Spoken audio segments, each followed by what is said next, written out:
सुग्रीव जी तो क्षमा मांगने ही लगे भगवान से। विभीषण जी धाए मार मार के प्रभु के चरणों में गिर पड़े, प्रभु मुझे ऐसी लंका नहीं चाहिए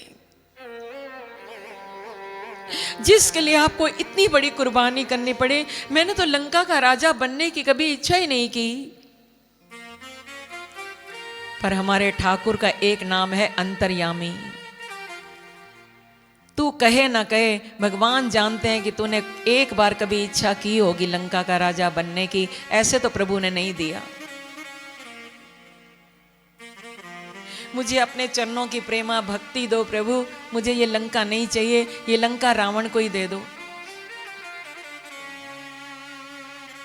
तो प्रभु श्री राम बोले, हे भीषण जी जो दे दिया सो दे दिया।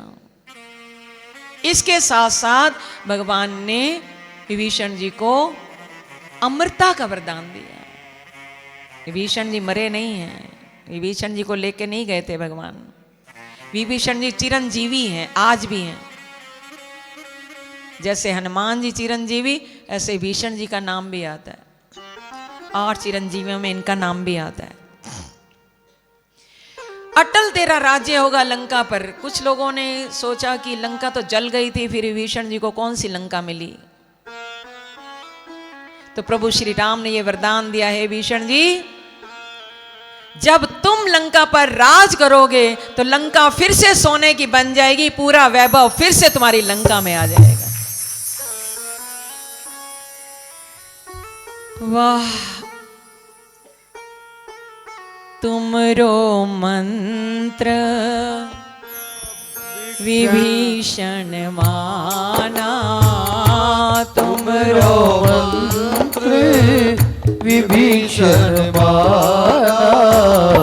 लंकेश्वर भय सब जग जाना, लंकेश्वर भय सब जग जाना। भगवान भक्त वत्सल हैं, शरणागत वत्सल हैं। एक बार उनकी शरण में आकर तो देखो। विभीषण जी को शरण मिल गई, या विभीषण जी से परामर्श मांगा, मित्र बना लिया प्रभु श्री राम ने। सलाह की कि अब हमें कैसे सागर पर चढ़ाई करनी चाहिए। लक्ष्मण जी ने तो कहा जल्दी से प्रभु बस अपना धनुष बाण लो और सागर के जल को सुखा दो, बाण चलाओ। विभीषण जी ने कहा प्रभु मेरी सलाह तो ये है कि एक बार सबको अवसर देना चाहिए। आप पहले सागर के तट पर बैठकर प्रार्थना करें सागर से, कोई पूजा अर्चना आराधना करें, उनको मनाएं। अगर सागर प्रकट होकर कोई रास्ता कोई युक्ति बता देते हैं तो बाण चलाने की जरूरत नहीं पड़ेगी प्रभु। तो प्रभु श्री राम को अंतिम दोहा निकाल लें। प्रभु श्री राम को ये विभीषण जी का परामर्श बहुत अच्छा लगा।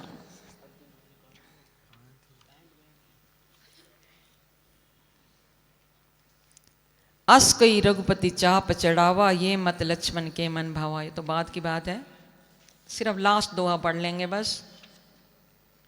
59 दोहा के बाद विभीषण जी को ये बात, विभीषण जी ने जो सलाह दी प्रभु श्री राम को बड़ी अच्छी लगी। 3 दिन तक हम देखते हैं, 3 दिन तक प्रभु श्री राम, लखन, विभीषण जी सब सागर के तट पर सागर को मनाने के लिए बैठ गए।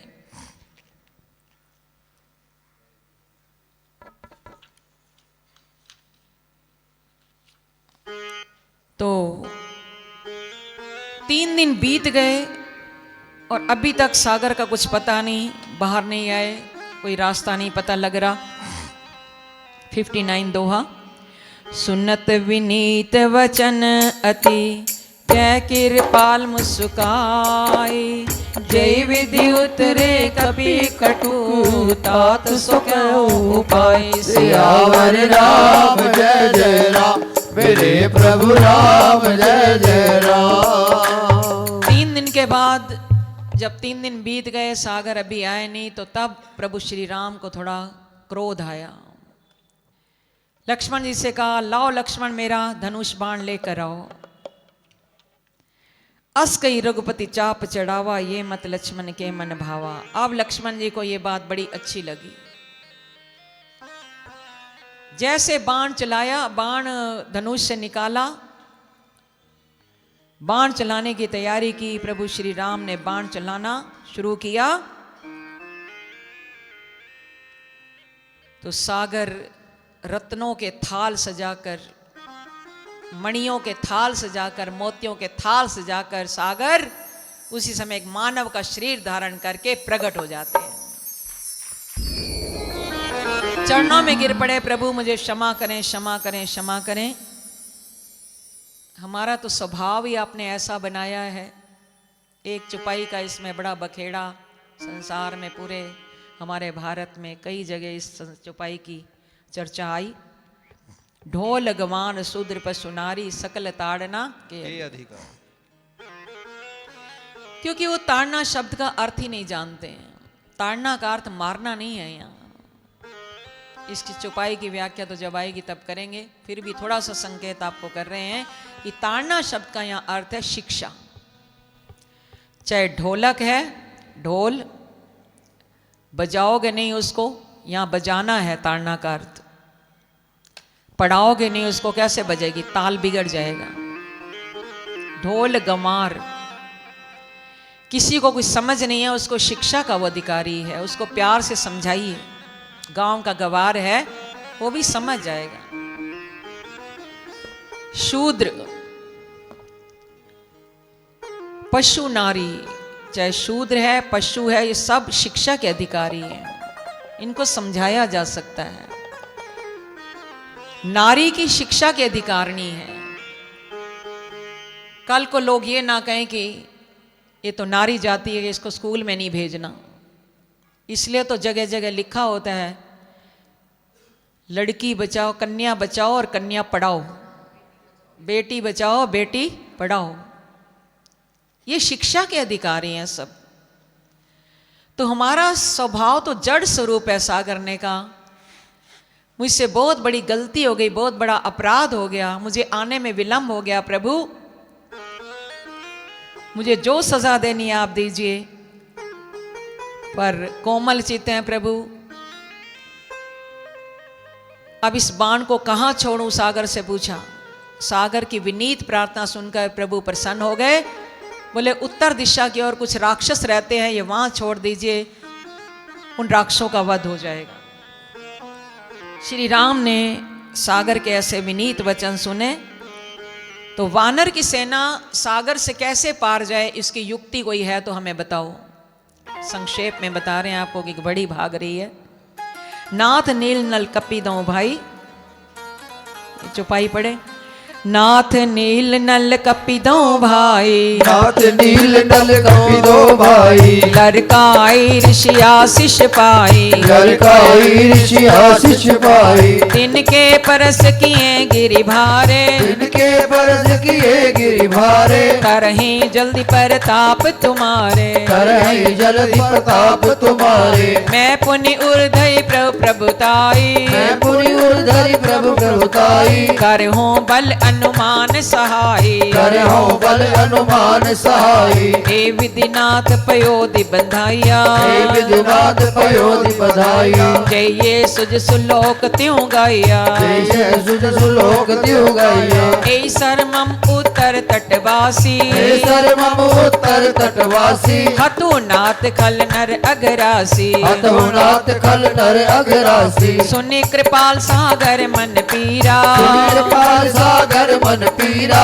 तुरते हरि राम रंधीरा, हृदय हरि नाम रणधीरा। देखी राम बल पौरुष भारी, देखि राम बल पौरुष भारी। हर्ष पयो निधि भयो सुखारी, हर्ष पयो निधि भयो सुखारी। सकल चरित कहीं प्रभु सुनावा, सकल चरित कहि प्रभु सुनावा। चरण बंदी पाथो दिसि धावा, चरण बंदी पाल होई सिधावा। चरण बंदी पाथो दिसि धावा। चरण बंदी पाद होई सिधावा। निज भवन गवन्यो सिंधु श्री रघुपति यह मत भायो। यह चरित करि बल हर जथा मति दास तुलसी गायो।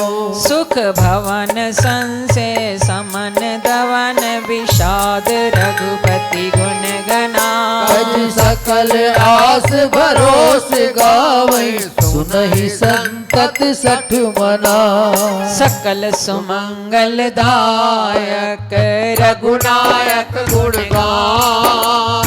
सादर सुनहि ते तरहि भव सिंधु बिना जल जान। सियावर राम जय जय राम मेरे प्रभु राम जय जय राम।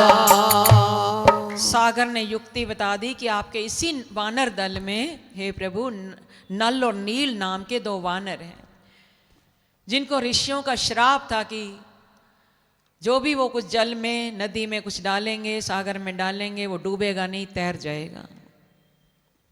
क्यों श्राप था ये सब कथा है, अभी बीच का प्रसंग भी बहुत सारा छोड़ दिया है। तो सागर की ये युक्ति प्रभु श्री राम को बड़ी अच्छी लगी। ए सरमम उत्तर तटवासी, सर कहते बाण, उत्तर दिशा में प्रभु ने वो बाण छोड़ दिया, राक्षसों का वध हुआ। देखी राम बल पौरुष भारी, हर्ष पयो ने दिभयों सुखारी। ऐसा बल देखा सागर ने, वो प्रसन्न हो गया। सकल चरित कहीं प्रभु सुनावा, जनन चरण बंदी पाथो दिसी दावा। प्रभु के चरणों में वंदना करके प्रणाम करके सागर तो अपना अदृश्य हो गया, चले गए। निज भवन गवन सिंधु श्री रघुपति ये मत भायो। वो तो अपने भवन में चले गए सागर, और प्रभु श्री राम को उनका मत ये बड़ा अच्छा लगा। ये चरित कली मल हर जथा मति दास तुलसी गायो।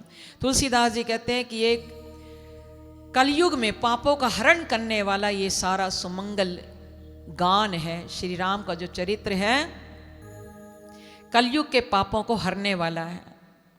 सुख भवन संशय दमन समन दमन विषाद रघुपति गुणगना। इसे तुलसीदास जी कहते हैं, इसे तुलसीदास जी ने अपनी बुद्धि के अनुसार गाया है। श्री रघुनाथ जी के गुण समूह सुख के धाम है। सुख भवन और विषाद को हरने वाला है ये उनका चरित्र।